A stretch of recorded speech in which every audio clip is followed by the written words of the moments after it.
ایک چیز دیکھو جو میں لوگوں کے حالات سے دیکھتا ہوں نا، مالی تنگی، جب مرد مالی پریشانی میں مبتلا ہوتا ہے نا، بہت شدید ڈپریشن میں جاتا ہے. وہ بیماریوں سے اتنی ڈپریشن نہیں ہوتی جتنی مالی تنگیوں سے ہوتی ہے. لوگ مل رہے ہوتے ہیں اور پیسے نہیں ہیں اور ایسے حالات ان کے خراب ہوتے ہیں.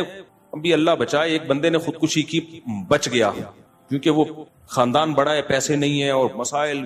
اور جب میں ان لوگوں کی تہ میں جاتا ہوں نا، انکوائری کرتا ہوں، یہ مالی پریشانی کا سبب خود ہوتے ہیں. یہ اب آپ کے اتنے بچے ہیں، آپ جاب چھوڑ کیوں رہے ہو بھائی؟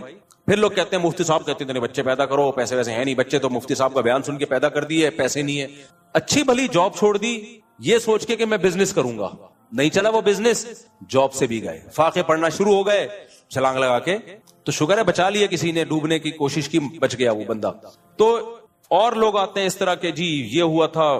تو 99.9% وہ لوگ ہیں اس میں جو قدرت کی طرف سے پیسوں کا مسئلہ نہیں ہوتا، وہ ان کی اپنی کسی حماقت سے ہوتا ہے. کروڑ روپے فلاں کو دیا تھا، ڈوب گئے. ابھی چند دن پہلے کیس آیا کہ میرے والد صاحب نے کروڑوں روپے کا لون لیا ہوا تھا کسی سے کاروبار چلانے کے لیے، وہ چلا نہیں. تو اب وہ لون کی ڈپریشن کی وجہ سے ابا جوانی میں ہی فوت ہو گئے. اتنی اسٹریس لی گھر میں. ظاہر ہے عزت دار آدمی کے گھر کے باہر جب لوگوں کا رش لگا ہوتا ہے تو وہ کیسے برداشت کرے گا، وہ ڈپریشن میں انتقال ہو گیا. ابا جب گئے تو بچے تو اس سے بڑی اسٹریس میں آ گئے کہ ایک واحد ذریعہ تھا وہ بھی گیا. اب وہ سارے قرضے دار بچوں کے سامنے کھڑے ہوئے، بچے کہہ رہے ہیں ہم کہاں سے دیں بھائی. تو میرے بھائی ایسے کام کرتے کیوں ہو جس سے کل آپ کو یہ مصیبت ہو؟ نبی صلی اللہ علیہ وسلم کی صحیح حدیث ہے، 2 حدیثیں سناتا ہوں. ایک حدیث میں آپ نے فرمایا دع ما یریبک الی ما لا یریبک، جس کام میں ذرا سا بھی تردد ہو، حدیث کا مفہوم پیش کر رہا ہوں اپنے الفاظ میں، ذرا سا بھی جس کام میں شک ہو نا، تو اگرچہ اس میں بے انتہا فائدہ ہو لیکن ذرا سا بھی نقصان کا خطرہ ہو تو اس کام کو چھوڑ دو. کم فائدے والا کام کرو جس میں نقصان کا خطرہ نہیں ہے. لوگ بڑے گیموں کے چکر میں ہوتے ہیں، بڑے گیموں کے چکر میں کہتے ہیں رسک لیے بغیر تو پیسہ کمانا ممکن نہیں ہے. کچھ رسک تو لینا پڑتا ہے، ٹھیک ہے لے لو پھر رسک. اگر نقصان ہو گیا تو پھر ڈپریشن سے مرو گے اور کچھ نہیں ہوگا. بھائی تھوڑا کما لو، نہ دو 1-1.5 کروڑ کسی کو، نہ لو 1-1.5 کروڑ قرضہ لے کے کاروبار نہ کرو. جتنا جیب میں ہے ٹماٹر کی ریڑھی لگا لو. بھائی کیا جا رہا ہے اس میں؟ نہ نہیں، ٹماٹر کی ریڑھی لگاتے ہوئے ان کو شرم آئے گی. تو اس لیے میرے بھائی خدا کا واسطہ قرضے لے لے کے کاروبار مت کریں. اس میں بہت کم لوگ کامیاب ہوتے ہیں. اس کے بعد قرضے چڑھتے ہیں، اس کو اتارنے کے لیے پھر سود بھی لیتا ہے، پھر ادھر سے سود، پھر ادھر سے سود، پھر سودوں میں جکڑتا چلا جاتا ہے، بیڑا غرق ہو جاتا ہے، تو ڈپریشن میں جاتا ہے، زندگی کے جینے کا مزہ ختم ہو جاتا ہے. ہم آپ کے سامنے بیٹھے ہوئے، ہم نے اللہ کا شکر ہے جیسے بھی حالات، اول تو کوئی خاص برے حالات آئے نہیں الحمدللہ ہمارے اوپر، لیکن ظاہر ہے میرے بھی بیوی بچے بہت کچھ، لیکن ہم نے کہا بھائی جتنا جیب میں ہے اسی پہ گزارا کرنا ہے، قرضہ نہیں لینا. بھائی دیکھو آدمی بھوکا بھی گزارا کر لیتا ہے، اگلے ٹائم پہ کھا لے گا، اس کو ڈبل مزہ آئے گا. کسی کا پیسہ چڑھا ہوا ہو، وہ ٹارچر کر رہا ہو، عزت کا جنازہ نکال رہا ہو، پھر آپ کو ہر وقت یہ غم ہو اس کے پیسے دینے میں نے، زندگی کے مزے خراب ہو جاتے ہیں. تو اس لیے کسی قیمت پہ بھی چلتی ہوئی جاب نہیں چھوڑنی ہے. بحریہ ٹاؤن میں 1 ارب روپے ایک آدمی کے ڈوبے ہیں. کتنے؟ اور آج نہیں، 7-8 سال پرانی بات ہے. 7-8 سال پہلے 1 ارب کی کیا ویلیو ہوگی؟ کیونکہ بحریہ ٹاؤن کی جب زمینیں اوپر جا رہی تھی نا، اس بندے نے کیا کیا، ہمارے ایک جاننے والا تھا، اس نے ساری پراپرٹیاں، اپنا گھر بھی بیچ دیا. اس نے بولا سب ادھر جھونک دو یار، اگلے سال ڈبل کا ڈبل ہو جائے گا، یہ گھر تو بنتا رہے گا بعد میں. کچھ عقلمند لوگوں نے کہا کہ بھائی اس کا بھی تو امکان ہے کہ نہ ہو. اس نے کہا یار نہیں ہے، میں نے سارے اسٹیٹ ایجنٹ سے معلوم کر لیا ہے، پوری رپورٹ ہے کہ یہ تو ڈبل ہوگا. وہ نہیں ہوا، وہ دھڑام سے قیمتیں نیچے آئی ہیں، روڈ پہ آ گیا. وہ بندہ ذاتی گھر سے بھی گیا ہے وہ آدمی. کیوں جوئے کھیلتے ہو؟ یہ بھی ایک قسم کا جوا ہی ہو گیا نا. تو کیوں ایسا کام کر رہے ہو؟ تو ہمیں شریعت نے اسباب کا حکم دیا ہے. دیکھو علماء نے یہ بات لکھی ہے کہ اللہ نے جگہ جگہ قرآن میں کہا نا مال جمع کرتا ہے، گنتا رہتا ہے. تو یہ کنجوسی اچھی چیز نہیں ہے، تو مال جمع کرنا اچھا کام نہیں ہے. لیکن علماء نے اس کے باوجود لکھا ہے کہ کم سے کم 1 سال کا مال جمع کرنا ضروری ہے. یہ مال جمع کرنے میں نہیں آتا، یہ ضرورت ہے. کیا مطلب؟ آپ نے اپنے گھر کے خرچے دیکھ لیے کہ یار میرے گھر کا 1 لاکھ خرچہ یا 1.5 لاکھ خرچہ یا 50,000 خرچہ جو بھی ہے، تو آپ کو اندازہ ہو گیا میرے گھر کا لم سم خرچہ فار ایگزامپل 1 لاکھ ہوتا ہے، ایک مثال ہے. تو آپ یہ فرض کر لو یار آج میری جاب چلی گئی نا تو میں تو روڈ پہ آ جاؤں گا، تو میں کم سے کم 1 سال کا نان نفقہ جمع کر کے رکھوں. تو آپ نے کیا کرنا ہے؟ 12 لاکھ جمع کر لیا. اور کیش کی شکل میں نہیں, 12 لاکھ کا گولڈ خرید کے لاکر میں ڈال دو. آپ سمجھ میں آ رہی ہے بات کہ نہیں آ رہی ہے؟ گولڈ بھی وہ خریدو جو فوراً کیش یعنی اس کی شکل میں ہو, اینٹوں کی شکل میں. اس میں پیسے بچاؤ. آپ شروع میں کنجوسی کر لو, اس کنجوسی کا کوئی گناہ نہیں ملے گا آپ کو, یہ ضروری ہے. کل لوگوں کے سامنے بھیک مانگنے سے بہتر ہے شروع میں تھوڑا سوکھی روٹی پانی میں ڈبو. بیگم کو بھی سمجھا دو, بیگم دیکھو جاب کبھی بھی جا سکتی ہے, یہ توکل جائز نہیں ہے ایسا کہ بعد میں اپنی لیے مصیبت کھڑی کرو, یہ وہ توکل نہیں ہے. وہ بیگم کو بھی بتا دو, دیکھو بیگم شروع میں سوکھا چارہ کھا لیں گے ہم, صحیح ہے نا, سوکھی روٹی کھا لیں گے ہم, ابھی میں پیسے بچا رہا ہوں, اور یہ نہیں کہ میں کنجوس ہوں, 1 سال تک, اس سے زیادہ نہیں. پھر زیادہ کی تو کوئی حد ہی نہیں. ہماری جاب چلی گئی, وہ بیگم کہے گی کیوں جا رہی ہے آپ کی جاب؟ اللہ نہ کرے ایسی باتیں نہیں کرو آپ, اللہ نہ کرے, اللہ نہ کرے. بھائی اللہ ہی کرتا ہے, اللہ کرنے پہ آتا ہے تو سب کچھ کرتا ہے. تو اللہ نے کوئی گارنٹی نہیں لی ہے, اللہ نے رزق کی گارنٹی لی ہے بشرطے کہ آپ اپنی ذمہ داری پوری کریں. آپ تو آپ نے کیا کیا بھائی, 1 سال کا آپ نے بچا کے گولڈ خرید کے لاکر میں ڈال دیا کہ آج اگر جاب لیس ہوتا ہوں تو میرے پاس 1 سال کا گزارا ہے, اس دوران میں کوئی دوسری جاب تلاش کر لوں گا. بزنس کرتا ہوں تو تجربے کے لیے 1 سال بھی بہت ہوگا میرے پاس. لوگ کچھ بھی نہیں کر رہے ہوتے, اور جاتے ہی ایک دم جب عذاب آیا, مصیبت آ گئی ادھر سے, غفار بھائی 50 روپے مل جائیں گے یار. پھر جمشید بچپن کے دوست کو بھول گیا. جمشید پہلے تو بڑا بلاتا تھا, گلی دیکھ کے رہا بھائی, نہ جمشید پوچھے گا نہ غفار پوچھے گا. بچپن کے لنگوٹی یار بھی بھاگ جائیں گے. اور ویسے بھی بھیک مانگنا کتنی بری بات ہے یار. تو اس لیے 1 سال کا رکھو کم از کم اپنے پاس, اور چلتی پھرتی جاب, یہ جو موٹیویشنل اسپیکر ہے ان کی باتوں میں آ کے مت چھوڑو.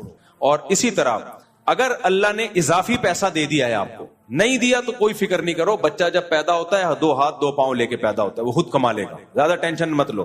لیکن اگر اللہ نے اضافی پیسہ آپ کو دے دیا ہے, آپ ہینڈ ٹو ماؤتھ نہیں ہو, اچھا کھا رہے ہو, اچھی سواری ہے, اور اچھا آپ کا سب کچھ لائف اسٹائل اچھا ہو گیا, خوراک خاص طور پہ, پھر جو اضافی پیسہ ہے تو پھر شریعت کا بھی حکم ہے کہ بھائی کچھ اپنے بچوں کے لیے پراپرٹی یا گولڈ کی شکل میں بنا دے انسان. پھر وہ سیو کرنا شریعت کا حکم ہے.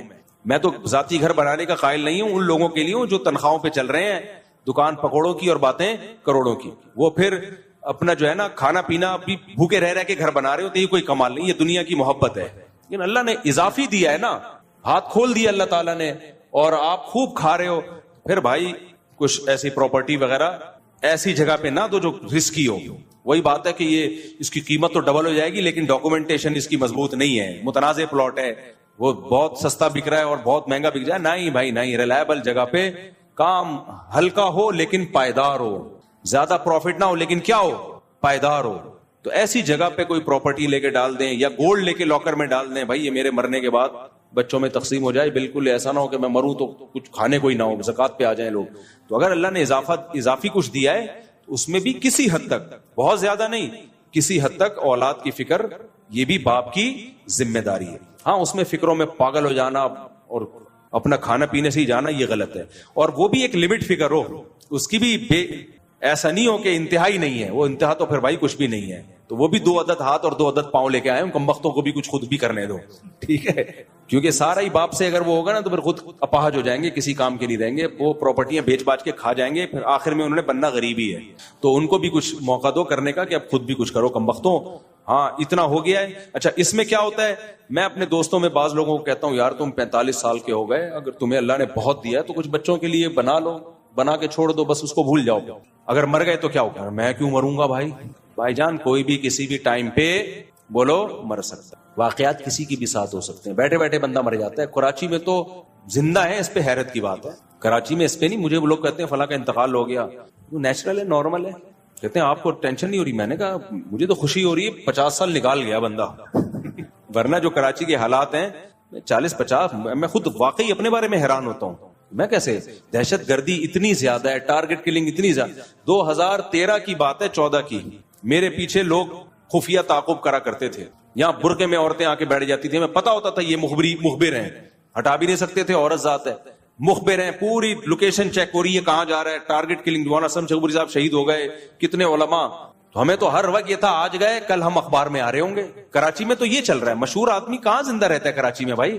یوسف الجانوی شہید ہو گئے, مفتی نظام الدین شہید ہو گئے, اطلاق فلانا شہید, مولانا عادل صاحب شہید ہو گئے, عبد المجید ندیم صاحب, یا مولانا ندیم صاحب ہوتے تھے, پورا نام بھول گیا, عبد الغفور ندیم صاحب, میری ان سے شادی بیاہ میں ملاقات ہوئی, کسی تقریب میں آئے ہوئے تھے, میں گپ شپ ہوئی, بڑے پڑھے لکھے آدمی, اگلے دن اخبار میں اطلاع آ گئی شہید ہو گئے, وہ اللہ ان کی مغفرت فرمائے. تو یہ حالات میں 50 سال بھی نکال گئے, بڑی بات ہے بھائی, کیا خیال ہے, بڑی بات ہے. اور یہاں پاکستان میں آپ بندہ بیٹھ کے سوچ رہا ہے میں کیوں مروں, بھائی کوئی بھی کسی بھی ٹائم پہ مر سکتا ہے, اس لیے پہلے سے اتنا انتظام کر دو. اگر اللہ نے گنجائش دی ہے, نہیں دی ہے تو ٹینشن نہ لو, اللہ کرے گا انشاءاللہ. گنجائش دی ہے تو اتنا انتظام کر دو بھائی, مرو تو پیچھے ایک دم سے روڈ پہ نہ آ جائیں, وہ بالکل ہی بس بچے ہی اسپیڈ سے پیدا کیے اور ابا کا اور کوئی کام, سارا زور کس پہ لگایا ہے, اسپیڈ کو فوکس کیا ہے. تو جو یہ کام کر رہے ہیں اور بچوں کے مستقبل کا نہیں سوچ رہے, تو وہ میرا آدھا بیان سن رہے ہیں, آدھا نہیں سن رہے. کچھ لوگ ایسے ہیں بچے اسپیڈ سے اور کر کچھ بھی رہے ہیں ان کے لیے, سارے کوئی کچرا کنڈی میں گھوم رہا ہے, کوئی بغیر چپل کے ناڑا لٹک رہا ہے, کوئی شلوار ہی نہیں ہے, ادھر جا رہا ہے ادھر جا رہا ہے. لوگ کہتے ہیں یہ ہوتا ہے زیادہ بچوں کا اثر. میں نے کہا بھائی اس نے آدھا بیان سنا ہے, آدھا سنا ہی نہیں. بچے ہی پیدا کیے جا رہے ہیں, ان کی فکر بھی کرنی ہے, پیدا بھی کرنے ہیں, روکنے نہیں ہے, اللہ کھلانے والا ہے. لیکن آپ اپنی ذمہ داری پوری کرو گے تو اللہ کھلائے گا بھائی. خود ہی اپاہج بن کے زندگی گزارو گے پھر نہیں ہوگا حساب کتاب.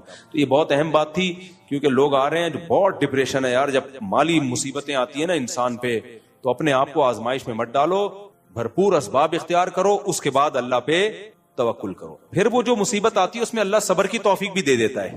جو مصیبت اللہ کی طرف سے آتی ہے نا اس میں صبر کی توفیق بھی مل جائے. اپنی حماقتوں سے جو آتی ہے اس میں صبر نہیں ملتا. آہستہ پڑھیے گا, آہستہ پڑھوں گا میں, ایسا پڑھوں گا سمجھ میں نہیں آئے گا. میں نے سکتی ہے اس سے میری نہیں بھائی, اس سے طلاق کا اختیار نہیں جائے گا. نہیں اس سے طلاق کا اختیار نہیں جائے گا, انہوں نے منع کیا, پھاڑ دیں اس کو, آپ بھی نہ پڑھ لیں گے. اگر کسی عورت سے شوہر نے اس کو طلاق دی, کسی عورت کے شوہر نے اس کو طلاق دی ہو صرف زبانی, 2 سال ہو گئے ہیں, کیا وہ عدت سے شادی کر کے یا پیپر لکھوانا ضروری ہے؟ اگر طلاق دے دی ہے اور عدت کے دوران رجوع نہیں کیا تو عدت گزرتے ہی عورت آزاد ہو گئی ہے, چاہے شوہر نے پیپر پہ لکھ کے نہ بھی دی ہو. زبان سے دے دی تو جائز ہو گئی, اور عدت کے بعد وہ کہیں اور شادی کر لے. البتہ خطرہ یہ ہوتا ہے کہ شوہر عورت پہ کیس نہ کر دے کہ بھئی یہ تو میری بیوی ہے. جھوٹ بول دیتا ہے نا بعض دفعہ, شوہر طلاقیں دے کے مکر جاتے ہیں. اب عورت کے پاس کوئی ثبوت تو ہے نہیں, تو پھر ایسی صورت میں ہم اس کو یہ فتویٰ دے دیتے ہیں کہ آپ کورٹ سے خلا لے لو. تو کورٹ کا خلا تو کالعدم ہوتا ہے, لیکن تحفظ کے لیے پیپر مل جائے گا اس کو. شوہر اس کے خلاف کیس نہیں کر سکتا کیونکہ طلاق تو آلریڈی وہ دے چکا ہے نا. تو یہ ایک ترکیب ہے. مرد نے اگر طلاق دی ہے تو اس کے لیے جائز نہیں ہے اس طلاق کو چھپانا. عورت اگر پیپر مانگ رہی ہے تو اس پر واجب ہے کہ وہ پیپر لکھ کے دے تاکہ کنفیوژن میں نہ رہے وہ. اچھا میرے بھائی, ہم نے کاروبار میں اللہ کو اپنا پارٹنر بنایا ہے, اب اس رقم کو جو اللہ کے لیے اللہ کی کہاں خرچ کر سکتے ہیں؟ کہیں بھی خرچ کر سکتے ہیں, اور یہ منت نہیں ہے, واجب نہیں ہے. جتنا حسب توفیق آپ چاہیں آپ خرچ کر دیں. ہماری فاؤنڈیشن میں بھی دے سکتے ہیں. خود آپ سب سے پہلے تو اپنے قریبی رشتہ داروں پہ خرچ کرنی چاہیے, جو شریعت کا حکم ہے. آپ کے قریبی رشتہ داروں میں بہن ہے, بھائی ہے, کوئی غریب ہے, تو سب سے پہلے اس پہ خرچ کرو, باقی جہاں بھی خیر کے کام میں لگا دو. میرے بھائی مفتی صاحب سوال سیکرٹ ہے, اب تو مجھے موقع مل گیا نا گنگنانے کا.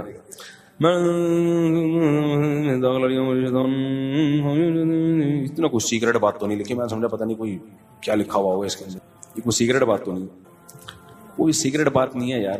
بھائی دل نہیں لگ رہا, پڑھو, لگ جائے گا دل انشاءاللہ. مجھے اس پہ سیکرٹ پہ غصہ آ رہا ہے, مجھے ایسی کون سی سیکرٹ بات. میرے مالی حالات کچھ سال سے خراب چل رہے ہیں, دعا فرما دیں اللہ تعالیٰ حالات بہتر کرے. دل سے دعا ہے جی اللہ تعالیٰ آپ کے حالات بہتر کرے, قرضہ اتار دے آپ کا. یہ سوال ایک آخری پڑھ لیتا ہوں, پھر ایک چھوٹی سی بات آپ کے سامنے کروں گا. جو میرے سے اتوار کو لوگوں کی ملاقاتیں بہت ہوتی ہیں, مجھے بہت کچھ لوگوں سے سیکھنے کا موقع ملتا ہے, تو میں پھر سوچتا ہوں کہ یہ بات میں لوگوں سے شیئر کروں گا, اپنے تجربے وہ بھی شیئر کرنے والا ہوں آپ سے. مفتی صاحب میں جب قضائے حاجت سے فارغ ہو کر اٹھ رہا ہوتا ہوں تو کچھ قطرے ہمیشہ گر کر کپڑوں پر لگ جاتے ہیں. اس وقت مجھے بار بار کپڑے بدلنے پڑتے ہیں. ٹیشو پیپر جیب میں رکھا کریں اور جگہ کو سکھا لیں. پھر بھی اگر کوئی ایک آدھ قطرہ نکل آئے تو اندازے سے شلوار کا وہ حصہ دھو لیں. ویسے 1-2 قطرے ویسے بھی معاف ہیں, اس کے ہوتے ہوئے بھی نماز پڑھ سکتے ہیں, سمجھ رہے ہیں. لیکن اگر آپ کا غالب گمانے کے پیشاب زیادہ پھیل چکا ہے تو اندازے سے شلوار تھوڑی سی دھو لیں, اندازہ بھی کافی ہے. اس کے لیے خوردبین سے مطالعہ کرنا کہ ادھر قطرہ لگا ہوگا اور باقاعدہ اس کو گوگل میپ پہ جا کے سرچ کرنا, اس تکلف کی ضرورت نہیں ہے. حضرات فقہاء نے مسئلہ بیان کیا ہے کہ آپ کے 2 پائنچے تھے, دونوں میں سے ایک گندا ہو گیا, ناپاک ہو گیا, خشک ہو گیا. اب آپ کو سمجھ میں نہیں آ رہا کون سا ناپاک ہوا تھا, تو اندازے سے کوئی بھی ایک دھو دو کافی ہے. سمجھ رہے ہو کہ نہیں سمجھ رہے؟ تو یہ وہی فقہ حنفی نا صدیوں سے جو چلا آ رہا ہے، فقہاء نے بہت پہلے ہی مسائل نمٹا دیے. پہلے حدیث سے پوچھو گے وہ اجتہاد کرنا شروع کر دے گا. قرآن و حدیث میں تو اس کی وضاحت ہے ہی نہیں نا، کہاں سے لاؤ گے ایسا اجتہاد؟ پھر وہ کچھ اور بتائے گا، وہ کچھ اور بچائے گا، کہ دونوں پانچے دو، وہ کہے گا کوئی کہے گا دھو ہی نہیں، کوئی کیا کہے گا، کوئی کیا کہے گا. تو یہ بڑا مسائل. ہمارے تو ایک مرتب فقہ چلا آ رہا ہے. تبھی آپ حنفیوں میں یا شافیوں میں پوری دنیا میں جہاں بھی جاؤ گے 99% سیم جواب ملے گا. 1% میں ہاں جدید مسائل میں اجتہاد ہوگا، جو جدید مسائل ہے تو 1% میں آپ کو اختلاف ملے گا، وہ بھی بسا اوقات کم علمی کی وجہ سے. وہ ریلائبل مفتی نہیں ہوتا، اس کے پاس علم کامل نہیں ہوتا. سوال کسی نے پوچھا ہے، قرآن کی آیت ہے سورہ حج کی آیت نمبر 18، اس میں اللہ نے سجدے کا ذکر کیا ہے کہ زمین، آسمان، چاند، سورج، ستارے اور انسان سب اللہ کو سجدہ کرتے ہیں، اور آخر میں کہا کہ بہت سے انسانوں پر اللہ کا عذاب ثابت ہو چکا ہے، وہ سجدہ نہیں کرتے. تو اس آیت کی تشریح پوچھیے کہ عذاب ثابت ہونے کا کیا مطلب ہے. دیکھیں اگر اللہ کے علم میں پہلے سے یہ بات ہوتی ہے کہ کچھ بڑے ڈھیٹ ہوں گے، بہت ڈھیٹ انسان ہوں گے، ان کے سامنے اللہ کی آیات پڑھی جائیں گی اور وہ پھر بھی اس کو پہ عمل نہیں کریں گے، تو ایسے لوگوں پہ اللہ نے عذاب ثابت کر دیا ہے. کیونکہ اللہ کا علم کامل ہے تو پہلے سے اللہ نے لکھ دیا ہے انہوں نے جہنم میں ہی جانا ہے. اس کا یہ مطلب نہیں ہے کہ اللہ ان کو زبردستی جہنم میں لے جائے گا یا ان کو زبردستی گمراہ کرے گا، ان کی کیونکہ اللہ کا علم کامل ہے. تو اس طرح کی آیات اصل میں تسلی کے لیے ہوتی ہیں. جو بھی دین کی دعوت کا کام کر رہے ہیں ان کو تسلی دینے کے لیے کہ داعی جو ہے نا اس کی دعوت بہت جاندار ہوتی ہے، دلائل بہت جاندار ہوتے ہیں، پھر بھی سامنے والا ایمان نہیں لا رہا ہوتا تو اللہ بتاتے ہیں بھائی اس کی قسمت میں جہنم میں ہے، تو جو مقدر جہنم میں ہو تو مقدر تھوڑی تبدیل ہو سکتا ہے، تو چھوڑ دو اس کی فکر. تو یہ تسلی کے لیے اس طرح کا انداز اختیار کیا جاتا ہے. جیسے نبی کو بھی تسلی دی جاتی تھی، نبی دلائل دیتے تھے، معجزے بھی دکھا دیے، آپ کی دعوت بھی بہت صاف ستھری، وہ پھر وہی. تو اللہ نے نبی کو تسلی دی بھائی جس کی قسمت میں ہی جہنم ہے تو آپ کیوں اس کے پیچھے پڑے ہوئے ہیں، قسمت تھوڑی چینج ہو سکتی ہے. اسی طرح قرآن میں آتا ہے ہم نے تو تقدیر میں لکھ دیا ہے کہ لَأَمْلَأَنَّ جَهَنَّمَ مِنَ الْجِنَّةِ وَالنَّاسِ أَجْمَعِينَ، کہ میں جہنم کو جنات انسانوں سے بھروں گا. تو اللہ کہتے ہیں تو میں نے لکھ چکا ہوں پہلے، تقدیر تھوڑی ٹلے گی. اس کا مطلب یہ نہیں کہ اللہ زبردستی لوگوں کو پکڑ کے جہنم میں پھینکے گا. اللہ کے علم میں یہ بات ہے کہ بہت سے لوگ ڈھیٹ ہیں، وہ نہیں ایمان لائیں گے، وہ شیطان کے بہکاوے میں آئیں گے. تو اب یہ ایک چیز حقیقت ہے. تو اب دعوت کو، مبلغین کو تسلی دی جا رہی ہے کہ بھائی لوگوں کی اکثریت دیکھ کے سیدھا راستہ مت چھوڑنا. یہ تو پہلے سے طے شدہ ہے کہ بہت سارے لوگ جہنم میں جائیں گے، جہنم بھرے گی انسانوں سے، تو اس لیے تم سیدھے راستے پہ چلو اور دعوت کے کام میں لگے رہو اللہ کا حکم سمجھ کے، اور لوگوں کی اکثریت کو گمراہ دیکھ کے مایوس مت ہو. یہ مت سمجھو کہ تمہاری دعوت غلط ہے یا تمہاری دعوت میں اخلاص نہیں ہے. نہ دعوت میں بھی اخلاص ہے، تمہاری دعوت بھی ٹھیک ہے، لیکن ایک چیز مقدر میں ہے کہ جہنم کو اللہ نے انسان اور جنات سے بھرنا ہے، اور مقدر کبھی چینج نہیں ہوتا. تو یہ انداز اختیار کیا گیا تسلی کے لیے. تو اس کا یہ مطلب نہیں ہے کہ اللہ لازمی جو ہدایت چاہے گا پھر بھی اللہ اس کو زبردستی گمراہ کرے گا. اس کی مثال ایسے ہے، صبح شام ہم یہ دیکھ رہے ہوتے ہیں کہ باپ اپنے بیٹے کو سمجھا رہا ہے، وہ نہیں سمجھ رہا، تو پھر ماں کہتی ہے بھائی اس کو سمجھاؤ. آپ بولیں بھائی اس میں سمجھنے کی صلاحیت ہی نہیں ہے تو میں کیا سمجھاؤں اس کو. حالانکہ صلاحیت ہوتی ہے، تبھی تو آپ کو غصہ آ رہا ہوتا ہے. اگر وہ مجنون دیوانہ پاگل ہوتا، سمجھنے کی واقعی میں صلاحیت نہ ہوتی تو آپ سمجھاتے کیوں اس کو؟ کسی پاگل کو تھوڑی سمجھایا جاتا ہے. تو یہاں جو آپ کہتے ہو اس میں سمجھنے کی صلاحیت ہی نہیں ہے، مطلب یہ ہوتا ہے کہ یہ انتہائی درجے کا ڈھیٹ آدمی ہے اور اس نے فیصلہ کر لیا کہ نہیں سمجھنا، تو اس میں صلاحیت سمجھنے کی ختم ہو چکی ہے. تو میں اپنا ٹائم ضائع کیوں کروں؟ میں ایسے پہ ٹائم لگاؤں گا جس میں صلاحیت ہوگی. اور اللہ نے ہمیں حکم دیا سید الانبیاء سے جب تک محبت نہیں ہوگی تو میں اپنی محبت کو بھی تسلیم نہیں کروں گا. اے اللہ تو ہمیں بتا ہم نبی صلی اللہ علیہ وسلم سے، تیرے حبیب سے محبت کے لیے ہم کیا کریں؟ اللہ نے ہمیں بتایا درود شریف کی کثرت کیا کرو. تو ہم درود شریف کی کثرت کے قائل ہیں. ہم نبی سے پوچھتے ہیں کہ آپ اللہ کے سفیر ہیں، یا رسول اللہ ہم آپ پہ درود کیسے پڑھیں؟ ہمارے نبی نے وہ بھی ہمیں بتا دیا. فرمایا جب دور ہو تو اللہم صلی علی محمد یہ والے درود پڑھا کرو، فرشتے مجھ تک پہنچا دیں گے. اور جب میری قبر پہ آ کے پڑھا کرو تو الصلاۃ والسلام علیک یا رسول اللہ، میں ڈائریکٹ تمہارے درود کو سن لیتا ہوں. تو ہمارے پاس اس بارے میں بھی ہدایات کیا ہیں؟ واضح ہدایات ہیں. اور درود پڑھنے سے عقیدہ توحید مضبوط ہوتا ہے. کیوں؟ درود اصل میں دعا ہے اللہ سے. کس کے لیے؟ پیغمبر کے لیے. اس میں اور عقیدہ بنتا ہے کہ بھائی پیغمبر بھی اللہ کی رحمت کے محتاج ہیں، تبھی تو ہمیں کہا جا رہا ہے پیغمبر کے لیے دعائیں مانگو. ہاں ہماری دعا کے محتاج نہیں ہے، اللہ نے تو ویسے بھی پیغمبر پہ رحم کرنا ہے، لیکن ہم انگلی کٹا کے اپنا نام شہیدوں میں لکھوا لیتے ہیں. تو ہمیں اللہ نے اپنے حبیب سے محبت کے اظہار کا یہ موقع دے دیا. ہم جب پیغمبر سے پوچھتے ہیں یا رسول اللہ ہر عبادت کے لیے کوئی خاص وقت ہوتا ہے جس میں اس عبادت کی فضیلت بڑھ جاتی ہے. روزہ عام دنوں میں رکھو 3 روزوں کا ثواب 10 روزوں کا ثواب، رمضان میں رکھو گے تو ثواب بڑھ جائے گا. تو یا رسول اللہ ہم آپ پہ جب درود پڑھے تو کوئی ایسا دن ہے، کوئی ایسا ٹائم ہے جس میں درود پڑھنے سے ہمیں ثواب زیادہ ملے گا؟ آپ صلی اللہ علیہ وسلم نے فرمایا ہاں، جمعے کے دن درود پڑھنے کا ثواب، حدیث کا مفہوم ہے، عام دنوں سے زیادہ ہے. اس لیے ہمارے جتنے بھی اکابر ہیں وہ جمعے کے دن درود شریف کی کثرت کیا کرتے تھے. یا رسول اللہ آپ اللہ کے حبیب ہیں، اللہ نے قرآن میں حکم دیا ہے من یطع الرسول فقد اطاع اللہ، جو پیغمبر کو فالو کرے گا، پیغمبر کی بات مانے گا، وہ ایسے ہی ہے جیسے اللہ کی. تو آپ ہمیں بتائیے درود شریف ہم نے بلند آواز سے پڑھنا ہے یا آہستہ آواز سے؟ ہمارے نبی نے ہمیں تلقین کی کیسے؟ آہستہ آواز سے. یا رسول اللہ درود ہم نے انفرادی طور پہ پڑھنا ہے یا جتھے بنا کے پڑھنا ہے؟ آپ صلی اللہ علیہ وسلم نے فرمایا دیکھو آخر میں ایک جنتی فرقہ ہوگا، وہ ہوگا جس پر میں اور میرے صحابہ کا عمل. صحابہ نے جتھے بنا کے درود کی محفلیں نہیں لگائی ہیں.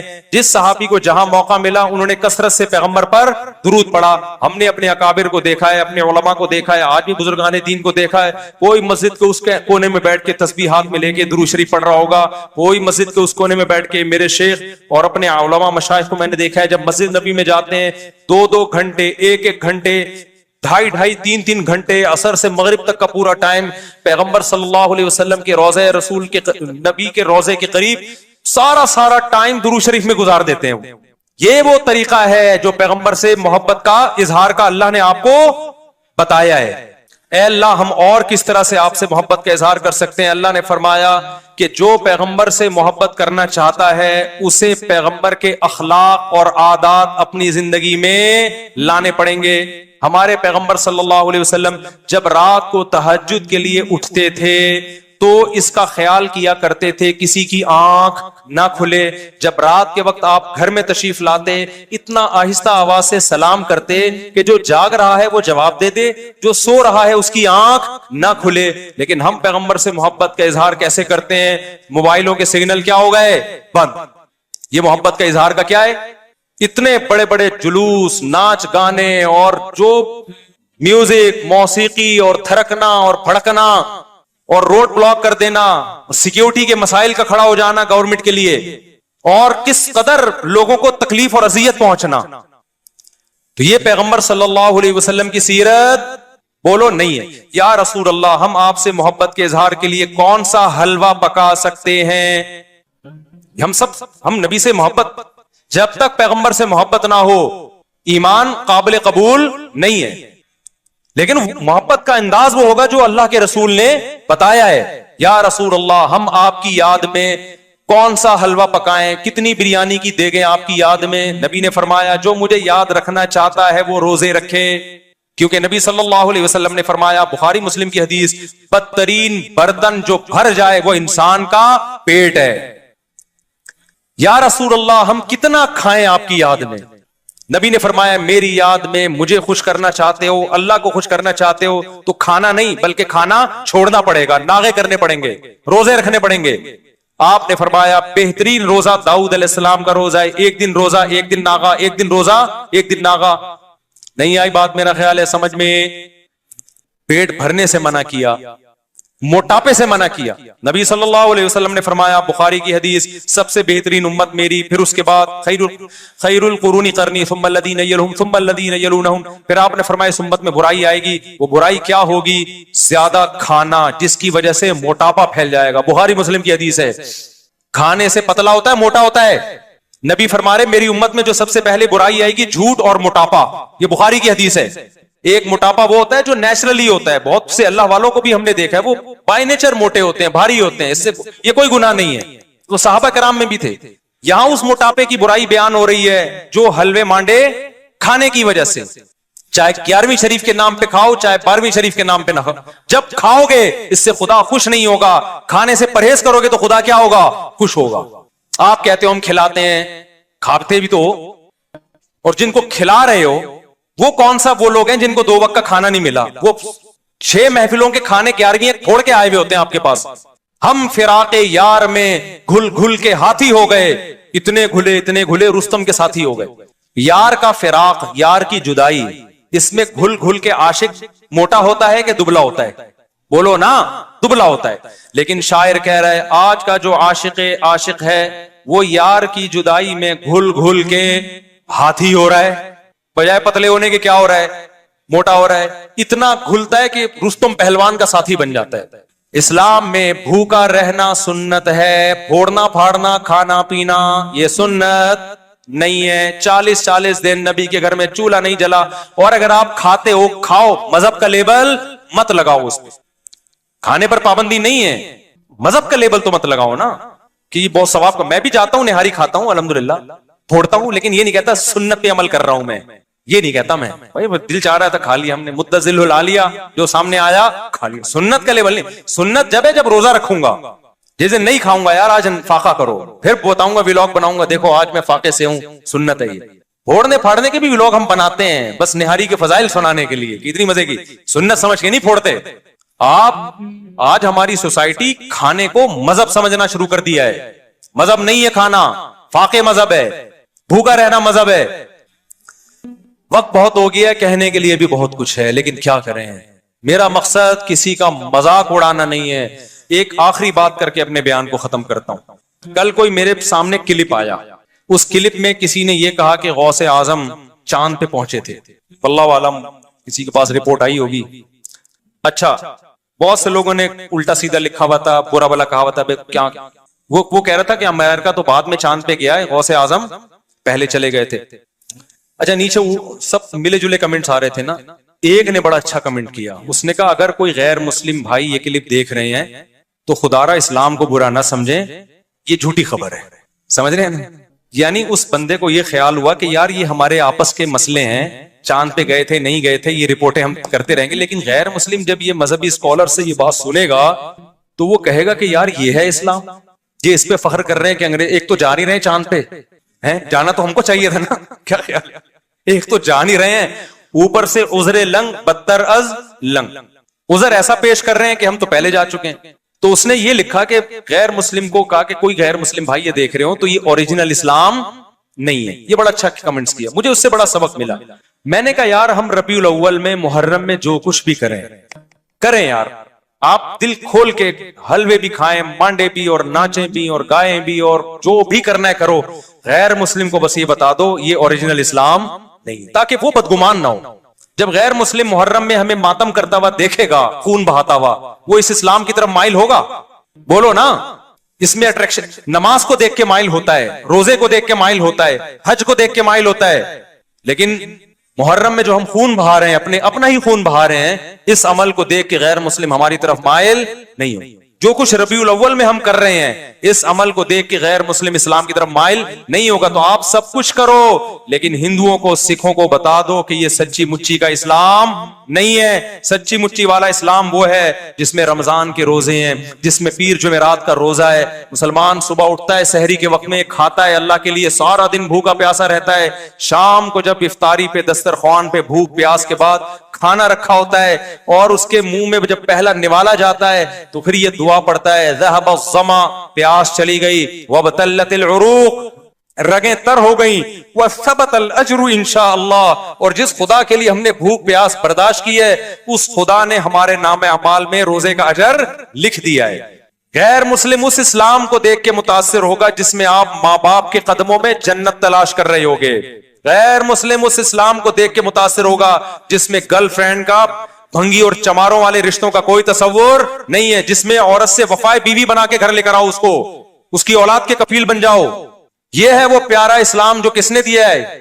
جو اللہ نے ہمیں دیا ہے، جس کو دیکھ کر لاکھوں کروڑوں غیر مسلم مسلمان ہوئے ہیں. اور جو اسلام کا رخ آج پیش کیا جا رہا ہے، دھرنے اور روڈ بلاک اور یہ سب، یہ والا اسلام کبھی بھی غیر مسلم اس کی طرف مائل نہیں ہوگا. تو جیسے اس نے غوث اعظم کی کوئی غیر مستند کرامت بیان کر دی نا چاند پہ پہنچنے والی، اس کا کوئی ثبوت نہیں ہے، تو نیچے کسی نے کمنٹس کر دیے کوئی غیر مسلم بھائی، اس میں کے الفاظ تھے غیر مسلم بھائی کو میں یہ بتاتا چلوں یہ سچی مچی والا اسلام نہیں ہے. تو آپ جو کچھ بھی کریں ایک بورڈ لگا دیں بھائی یہ ہمارا اپنا اسلام ہے، یہ سچی مچی والا اسلام نہیں ہے. سچی مچی والے اسلام میں قبر ایک بالش سے اونچی نہیں ہوتی. سچی مچی والے اسلام میں قبریں پکی نہیں ہوتی. سچی مچی والے اسلام میں حلوے مانڈے نہیں ہوتے. پوری دنیا کے ڈاکٹر اس پر متفق ہیں کہ میٹھا کھانا انسان کی صحت کے لیے انتہائی نقصان دہ ہے. میں کینسر کے اسپیشلسٹ سے ملا ہوں, ان کا کہنا ہے کہ سگریٹ اتنی نقصان دہ نہیں ہے جتنے حلوے نقصان دہ ہیں. نہیں ہے میرا خیال بات سن, سگریٹ سے زیادہ نقصان دہ کیا چیز ہے؟ حلوے. کیونکہ سگریٹ سے وزن نہیں بڑھتا, میٹھے سے وزن بڑھتا ہے, اور وزن بڑھنے سے بلڈ پریشر بھی ہے, شوگر بھی ہے, کینسر بھی ہے, کسی بیماریاں ہیں. سگریٹ سے صرف کینسر ہے. یہ ڈاکٹر کی رپورٹ پیش کر رہا ہوں, ہوائی فائرنگ نہیں ہے. اس پہ ریسرچ پیپر بھی دکھا سکتا ہوں آپ کو. تو اسلام اس چیز کو کیسے پروموٹ کرے گا جس میں تیزے پہ بھی کھانا ہے, 40ویں پہ بھی کھانا ہے, 11ویں پہ بھی کھانا ہے, 13ویں پہ بھی کھانا ہے, اور جناب ربیع الاول پہ بھی کھانا ہے, 10 محرم کو حلیم کی دیگ ہے, ہر تھوڑے دن بعد کوئی نہ کوئی کھانے کا پروگرام چل رہا ہوتا. اسلام میں صرف ایک کھانا ہے, 2 کھانے خاندانی. ایک بقرعید کا کھانا, اس میں بھی میٹھا نہیں ہے, اس میں کیا ہے؟ گوشت. ایک عید الفطر کا کھانا, اس میں میٹھا ہے لیکن بہت تھوڑا, کھجور کے چند دانے. اور ایک ولیمے کا کھانا ہے جو شادی کے بعد ہوتا ہے, جو بعض لوگوں کو 4 دفعہ نصیب ہوتا ہے. اس میں بھی گوشت ہے, میٹھا نہیں ہے. اس میں بھی اولم ولو بشاتن, نبی نے فرمایا ولیمہ کرو اگرچہ بکرے کے ذریعے کیوں نہ ہو, ایک بکری کیوں نہ ہو. اسلام ایسی خوراکوں کو پروموٹ ہی نہیں کرتا جسے کھا کے آپ چوڑے ہو جائیں. گوشت کھا کے چوڑا نہیں ہوتا آدمی, موٹا نہیں ہوتا, کاربوہائیڈریٹ کم ہے اس میں. اور آپ میٹھے کو فوکس کر رہے ہو, یہ والا کیک. میرے پاس تو مٹھائی کے ڈبے لا کے نا لوگوں نے, جو آ رہا ہے مٹھائی کا ڈبہ لے کے آ رہا ہے گفٹ میں. میں پہلے گھر میں دیتا تھا, بچے کھاتے تھے, اب میں نے گھر میں دینا بھی چھوڑ دیا. میں نے کہا میں اپنے بچوں کو کیوں تباہ کروں اپنے ہاتھوں سے.